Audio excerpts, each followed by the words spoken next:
এই অভ্যুত্থানের বাংলাদেশ একটা বারুদের বিস্ফোরণ বিস্ফোরিত হয়ে উঠেছিল।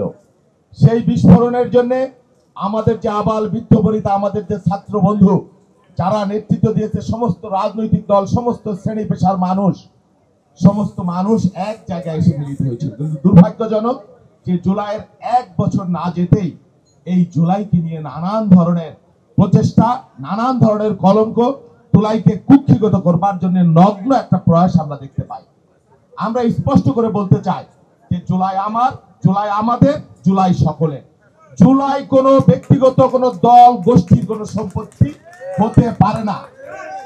এক গ্রুপ আমরা দেখেছি যে মুক্তিযুদ্ধকে একটা কুক্ষিগত করবার জন্য মুক্তিযুদ্ধকে এমন পর্যায়ে নিয়ে গেছে দলীয়করণ করে, সম্পত্তি করে, যে তাদেরকে এই মুক্তিযুদ্ধ বিক্রি করবার জন্য, মুক্তিযুদ্ধ ফেরি করবার জন্য যত অন্যায় আছে সব তারা করেছে মুক্তিযুদ্ধের দোহাই দিয়ে, এবং তারা দেশ ছাড়া হয়েছে। আমরা চাই না এই জুলাইকে কোনো গোষ্ঠী কুক্ষিগত করে, এই জুলাই বিক্রি করে, জুলাইকে বন্ধ করে বাংলাদেশের মানুষের নতুন বন্দোবস্ত নামে নতুন নোংরা রাজনীতি চালু হোক। জুলাই থাক আমাদের জাতিসত্তার সম্পদ হিসেবে, আমাদের জাতীয় ঐতিহ্য হিসেবে। যতদিন এই দেশ থাকবে, যতদিন এই দেশের মানুষ থাকবে, এই ভূখণ্ড থাকবে, ততদিন আমরা জুলাইকে ধারণ করব আমাদের চেতনায়, আমাদের অস্তিত্বে।